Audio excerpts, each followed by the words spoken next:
Doctor, ಇವಾಗ ಹೇಳಿ, ಆ ಮಗು ಅಂದರೆ ನನಗೆ ಡೆಲಿವರಿ ಆಗಿದ್ದ ಮಗು ಗಂಡು ಮಗು ತಾನೇ? ಹೌದು ಅನುವರೇ, ನೀವು ಹೇಳ್ತಾ ಇರೋದು ಸತ್ಯನೇ. ನಿಮ್ಗಾಗಿದ್ದು ಗಂಡು ಮಗುನೇ. ಅಯ್ಯೋ ಡಾಕ್ಟ್ರೇ, ನೀವು ಏನು ಹೇಳ್ತಾ ಇದ್ದೀರಾ? ಇದೇಗೆ ಸಾಧ್ಯ ಆಗುತ್ತೆ?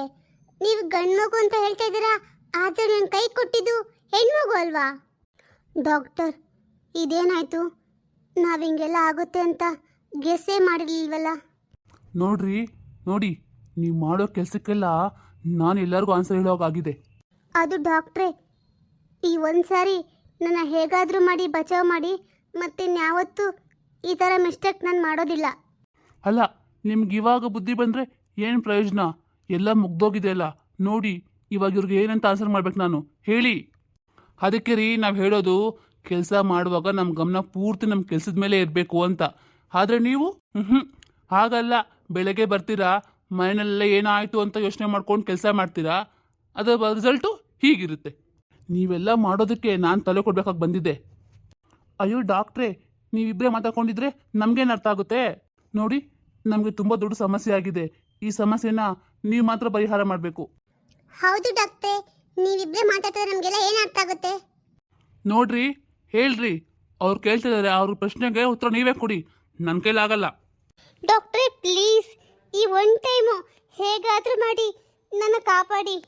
ಮತ್ತಿನ್ನೊಂದ್ಸರಿ ಯಾವತ್ತೂ ಈ ತಪ್ಪು ನಾನು ರಿಪೀಟ್ ಮಾಡೋದಿಲ್ಲ. ನೋಡಿ ಮೇಡಮ್, ಅದು ಈ ಮಿಸ್ಟೇಕ್ ಆಗಿದ್ದು ನನ್ನಿಂದಾನೇ. ದಯವಿಟ್ಟು ನೀವೆಲ್ಲ ನನ್ನ ಕ್ಷಮಿಸ್ಬಿಡ್ರಿ. ದಯವಿಟ್ಟು ಈ ವಿಷಯನ ಎಲ್ಲೂ ಬಾಯಿ ಬಿಡಬೇಡಿ ಮೇಡಮ್, ಪ್ಲೀಸ್. ಅಯ್ಯೋ ಕರ್ಮ, ಅದೇನಾಗಿದೆ ಅಂತ ಮೊದಲು ಹೇಳ್ರಿ. ಅದನ್ನ ಬಿಟ್ಬಿಟ್ಟು ನೀವೇ ಜಗಳ ಆಡಿದ್ರೆ ನಮ್ಗೇನು ಅರ್ಥ ಆಗಬೇಕು? ನೋಡಿಮ್ಮ, ಈ ಮಿಸ್ಟೇಕ್ ಆಗಿದ್ದು ನಮ್ಮ ಕಡೆಯಿಂದಾನೆ. ಆ್ಯಕ್ಚುಲಿ ನಾವು ಇದನ್ನು ನಿಮಗೆ ಹೇಳಬೇಕಾಗಿತ್ತು, ಬಟ್ ಹೇಳೋಕ್ಕಾಗಿಲ್ಲ. ಅದಕ್ಕೆ ಮೊದಲು ಸಾರಿ ಕೇಳ್ತೀನಿ. ಅದು ಏನಾಗಿದೆ ಅಂದರೆ, ಹೌದು, ನಿಮ್ಗಾಗಿದ್ದು ಗಂಡು ಪಾಪುನೇ ನಿಜ. ಅದಕ್ಕೆ ಸ್ವಲ್ಪ ಆರೋಗ್ಯ ಸಮಸ್ಯೆನೂ ಇತ್ತು. ಅವತ್ತೇನಾಯಿತು ಅಂದರೆ... ಏನು ಡಾಕ್ಟ್ರೇ, ನೀವೇನು ಹೇಳ್ತಾ ಇದ್ದೀರಾ? ಇದು ನಿಮಗೆ ತಮಾಷೆ ಅಂತ ಅನಿಸ್ತಿದ್ಯಾ? ಅಲ್ಲ ರೀ ಡಾಕ್ಟ್ರೇ, ನಿಮಗೆ ತಲೆ ಒಳಗಡೆ ಬುದ್ಧಿ ಇದೆಯಾ ಇಲ್ವಾ? ಇಲ್ಲ, ನಾನು ಇದನ್ನ ಇಷ್ಟಕ್ಕೆ ಬಿಡೋದಿಲ್ಲ. ನಾನು ಮೀಡಿಯಾಗೆ ಹೋಗ್ತೀನಿ. ಅಲ್ಲ ರೀ, ಜವಾಬ್ದಾರಿ ಇರಬೇಕಾದ ಡಾಕ್ಟರ್ ನೀವೇ ಈ ಥರ ಮಾಡಬೇಕಾದ್ರೆ ಇನ್ನು ಸಾಮಾನ್ಯ ಜನ ಹೇಗೆ ಮಾಡಬೇಡ. Okay, cool. ನನಗೆ ಅರ್ಥ ಆಗುತ್ತೆ. ನಿಮ್ಮ ಕಷ್ಟ ಏನು ಅಂತ ನಂಗೆ ಅರ್ಥ ಆಗ್ತದೆ. ಆದರೆ ಇದೆಲ್ಲನೂ ನನಗೆ ಗೊತ್ತಿಲ್ಲದೆ ಆಗಿರೋದು. ಹಾಗಾಗಿ ದಯವಿಟ್ಟು ನೀವು ಎಲ್ಲದನ್ನೂ ಕ್ಷಮಿಸ್ಬಿಡಿ. ಏನು ಕ್ಷಮಿಸ್ಬಿಡ್ಬೇಕಾ? ಇಲ್ಲ, ಖಂಡಿತ ಆಗೋದಿಲ್ಲ. ನಾನು ಈ ವಿಷಯನ ಇಲ್ಲಿಗೆ ಬಿಡೋದಿಲ್ಲ. ನಿಮ್ಮ ಹಾಸ್ಪಿಟ್ಲಿಗೆ ದೊಡ್ಡ ಚೀಪ್ ಯಾರಿದ್ದಾರೆ ಅವರೆಲ್ಲ ಕರೀರಿ. ಮೇಡಮ್ ಪ್ಲೀಸ್, ನಾನು ನಿಮ್ಮ ಕಾಲು ಹಿಡ್ಕೊಂಡ್ಬಿಡ್ತೀನಿ. ದಯವಿಟ್ಟು ವಿಷಯನ ಯಾರಿಗೂ ಹೇಳೋಕೋಬೇಡಿ. ನಾವು ಆ ಮಗು ಎಲ್ಲಿದೆ ಅಂತ ಹೇಳ್ಬಿಡ್ತೀವಿ.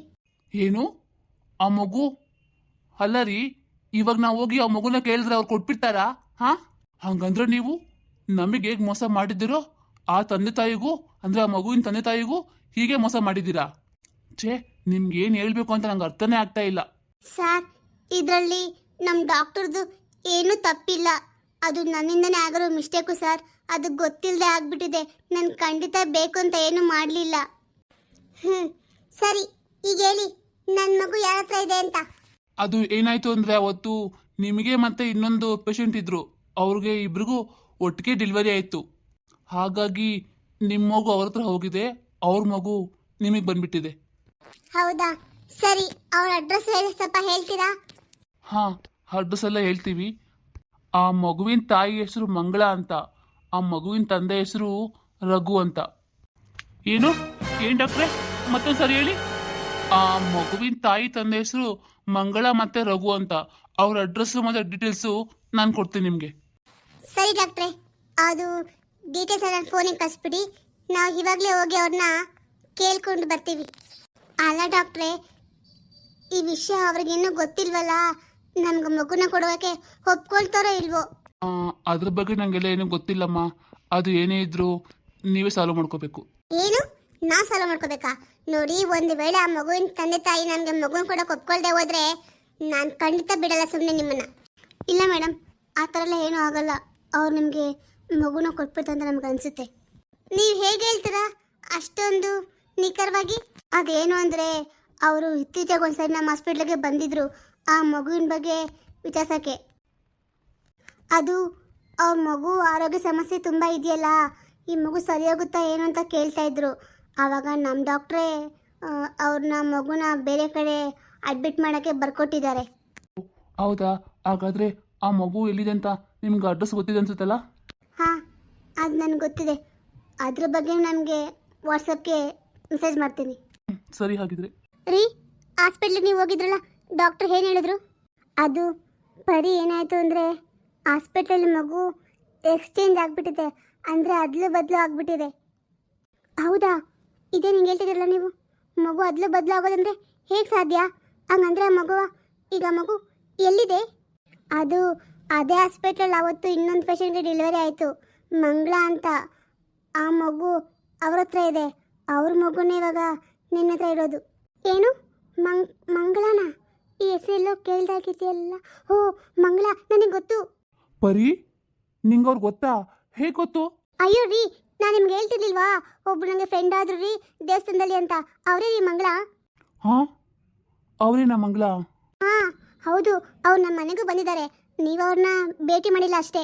ಅಂದರೆ ಅವ್ರಿಗೆ ನಾವಿಬ್ಬರು ಗೊತ್ತಾ? ಹಾಂ, ನಾವಿಬ್ಬರು ಗೊತ್ತು ಅವ್ರಿಗೆ.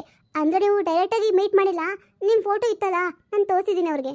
ಓ, ಹಾಗಾದರೆ ಮಂಗಳಗೆ ಎಲ್ಲ ವಿಷಯ ಗೊತ್ತಾಗಿದೆ, ನನ್ನ ಮನೆಗೆ ಬಂದು ಹೋಗಿದ್ದಾಳೆ ಅಂತ ಆಯಿತು.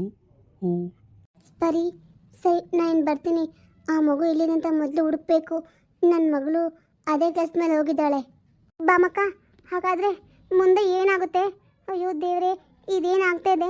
ನನ್ನ ಹಣೆ ಬರ್ದಲ್ಲಿ ತಾಯಿ ಅನ್ಸ್ಕೋಬೇಕಂತಾನೆ ಬರ್ದಿಲ್ವಾ ಹೇಗೆ? ಹೆದರ್ಕೋಬೇಡ ಪರಿ, ಏನೂ ಆಗಲ್ಲ. ಆ ಮಗುವಿನ ತಾಯಿ ನೀನೇ ಅಂತ ಹಣೆಯಲ್ಲಿ ಬರ್ದಿದ್ರೆ ಯಾರ ಕೈಲೂ ಏನೂ ಮಾಡೋಕ್ಕಾಗೋದಿಲ್ಲ. ಮತ್ತು ಇನ್ನೊಂದು, ನನ್ನ ಮಗಳ ಜೀವನ ಸರಿ ಹೋಗ್ಬೇಕು ಅಂತಿದ್ರೆ ಅದಕ್ಕೆ ಯಾವುದೋ ಒಂದು ರೀತಿ ಸದ್ಯವು ಸಹಾಯ ಮಾಡೇ ಮಾಡ್ತಾನೆ. ಸರಿ, ನಾನು ಬರ್ತೀನಿ. ರೀ, ಇದ್ಯಾಕ್ರಿ ನೀವು ಹಿಂಗೆ ಕುತ್ಕೊಬಿಟ್ಟಿದ್ದೀರಲ್ಲ, ಏನಾಯಿತು ರೀ? ಹಾಂ ಪರಿ, ಅದು ಪಾಪು ಎಲ್ಲಿದ್ದಾಳೆ? ಅವಳು ಮಲಗಿದ್ದಾಳೆ. ಹಾಂ ಸರಿ, ನಾನು ಒಂದು ನಿಮಿಷ ಬರ್ತೀನಿ. ಯಾಕ್ರಿ, ಏನಾಯಿತು? ಬನ್ನಿ ಕುತ್ಕೊಳ್ಳಿ, ನಾನು ನಿಮಗೆ ಕಾಫಿ ತಗೊಬರ್ತೀನಿ. ಸ್ವಲ್ಪ ಕುಡಿದು ರಿಲ್ಯಾಕ್ಸ್ ಆಗೋರಂತೆ. ಅಯ್ಯೋ, ಇದೇನಿದು? ಅಂದರೆ ನನ್ನ ಮನೆಯಲ್ಲಿ ಇರೋ ಮಗು ನನ್ನ ಮಗುನೇ, ಮಂಗಳನ ಮಗಳು. ಇದೇನು ಹಿಂಗಾಯ್ತು? ದೇವ್ರೆ, ನೀನು ಹೀಗೂ ಆಟ ಆಡ್ತೀಯ ದೇವ್ರೆ. ಎಲ್ಲೆಲ್ಲಿಂದನೋ ಸುತ್ಕೊಂಡು ಬಳಸ್ಕೊಂಡು ನನ್ನ ಮಗು ನನ್ನ ಮನೆಗೆ ಬಂದಿದ್ಯಾ? ಏನಪ್ಪ ನೀನು ಲೀಲೆ?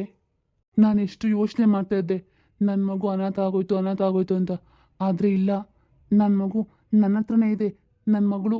ಹಾಂ, ಇವತ್ತು ಸ್ಯಾರಿ ಯಾವ್ದು ತಗೊಂಡ್ಲಿ? ಈ ಕಲರ್ ನನ್ನ ಹತ್ರ ಆಲ್ರೆಡಿ ಇದೆ. Black my favourite, okay, but ಬೇಡ. ಮದನ ಬರಬೇಕಿತ್ತು, ಅವ್ನು ಬಂದಿದ್ರೆ ಚೆನ್ನಾಗಿ ಸೆಲೆಕ್ಟ್ ಮಾಡ್ತಿದ್ದೆ. ಅವನೊಬ್ಬ ನಾನು ಎಲ್ಲಿ ಕರೆದು ಇತ್ತೀಚೆಗೆ ಬರೋದಿಲ್ಲ ಅಂತ ಹೇಳ್ತಾನೆ. ಆದರೆ ಮೊದಲು ನಾನು ಕರಿಬೇಕಾಗಿಲ್ಲ, ಅವನೇ ಫೋನ್ ಮಾಡ್ತಿದ್ದ, ಅಲ್ಲಿಗೆ ಹೋಗೋಣ ಇಲ್ಲಿಗೆ ಹೋಗೋಣ ಅಂತ. ಆದರೆ ಯಾಕೋ ಇತ್ತೀಚೆಗೆ ಅವನ ನಡವಳಿಕೆ ತುಂಬ ಬದಲಾಗ್ಬಿಟ್ಟಿದೆ ಅಪ್ಪ. ಎಕ್ಸ್ಕ್ಯೂಸ್ ಮೀ, ಇಲ್ಲಿ ಯಾರೂ ಇಲ್ವಾ? ಸಾರಿ ಮೇಡಮ್, ನಾನು ನಿಮ್ಮ ಥರನೇ ಸಹಾಯ ತೊಗೊಳಕ್ಕೆ ಬಂದಿದ್ದೀನಿ. ಓ, ಐ ಆಮ್ ಸಾರಿ. ನಾನು ನಿಮ್ಮನ್ನು ಎಲ್ಲ ನೋಡ್ತಾ ಆಗಿದೆಯಲ್ಲ? ಹೌದು, ನನಗೂ ಹಾಗೇ ಇದೆ. ಹಾಂ, ಅಂದಂಗೆ ನೀವು ಮದನರ ಆಫೀಸಲ್ಲಿ ಕೆಲಸ ಮಾಡ್ತೀರಲ್ವಾ? ನಿಮ್ಮ ಹೆಸರು ಪ್ರಿಯಾ ಅಲ್ವಾ?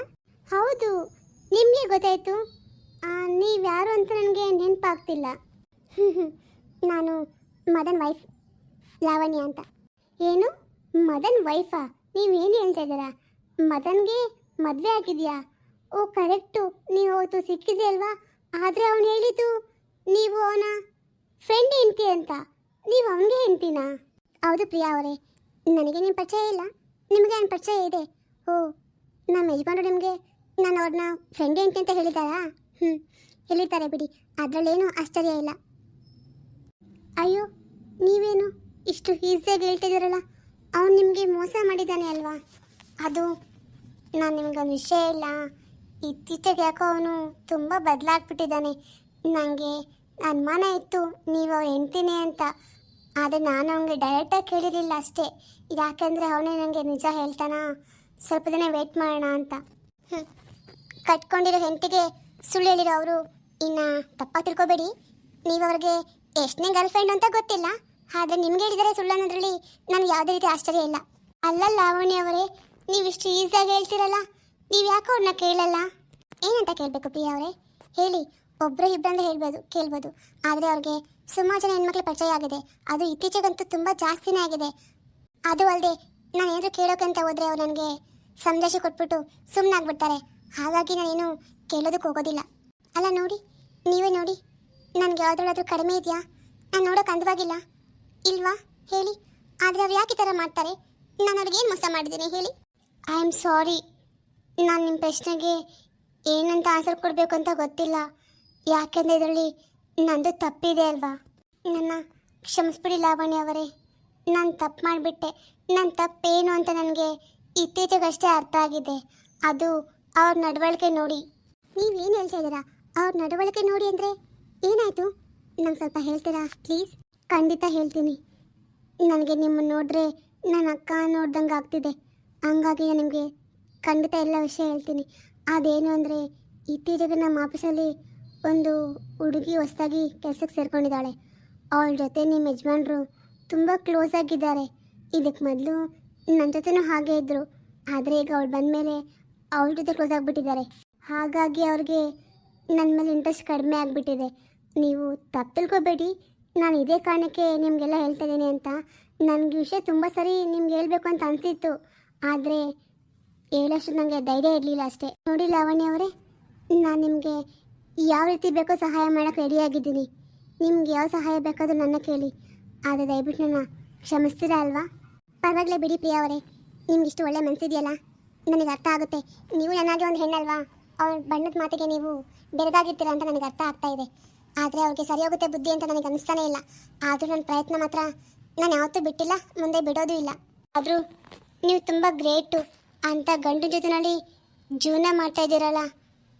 ನಾನು ಹೀಗೆ ಕೇಳ್ಪಟ್ಟೆ, ನೀವು ಅವ್ರಿಗೆ ತುಂಬ ಫೈನಾನ್ಷಿಯಲಿ ಹೆಲ್ಪ್ ಮಾಡ್ತೀರಂತೆ. ಹಾಗಾಗಿನೇ ಅವನಿಗೆ ತುಂಬ ಧೈರ್ಯ ಜಾಸ್ತಿ. ಹೌದು, ಎಲ್ಲ ಮಾಡಬೇಕಲ್ಲ. ನಾನು ಅವರೆಷ್ಟು ಬದಲಾಗ್ತಾರೆ ಅಂತ ನೋಡೋಕ್ಕೆ ಅಂತ ಎಷ್ಟೋ ಪ್ರಯತ್ನ ಪಡ್ತೀರಿ, ಆದರೆ ನನಗೆ ಅವ್ರಿಗೆ ಯಾವ ಬದಲಾವಣೆಯೂ ಕಾಣಿಸ್ತಾ ಇಲ್ಲ. ಹೆಚ್ಚಾಗ್ತಾ ಇದೆ ಹೊರತು ಕಡಿಮೆ ಅಂತೂ ಆಗ್ತಾ ಇಲ್ಲ. ಇದನ್ನು ಹೇಗಾದರೂ ಮಾಡಿ ಕಡಿಮೆ ಮಾಡಿಸ್ಲೇಬೇಕು. ಲಾವಣ್ಯ ಅವರೇ, ನೀವೇನು ಯೋಚನೆ ಮಾಡಬೇಡಿ, ನಾನು ನಿಮಗೆ ಸಹಾಯ ಮಾಡೇ ಮಾಡ್ತೀನಿ. ಅದು ನಾನು ನಿಮ್ಗೆ ಕೊಡ್ತಾರೋ ಪ್ರಾಮಿಸ್ ಅಂತ ಅಂದ್ಕೊಳ್ಳಿ. ಸರಿ ಪ್ರಿಯಾ ಅವರೇ, ನಾನು ನಿಮ್ಮ ಪರಿಚಯ ಆಗಿದ್ದೀನಿ ಅಂತ ಯಾವುದೇ ಕಾರಣಕ್ಕೂ ಅವ್ರಿಗೆ ಹೇಳಕ್ಕೆ ಹೋಗಬೇಡಿ. ಇಲ್ಲ, ಖಂಡಿತ ಇಲ್ಲ. ನೀವು ಅದ್ರ ಬಗ್ಗೆ ಏನು ಯೋಚನೆ ಮಾಡಬೇಡಿ. ಸರಿ, ಹಾಗಿದ್ರೆ ನಾನು ಬರ್ತೀನಿ. ಹಾಂ.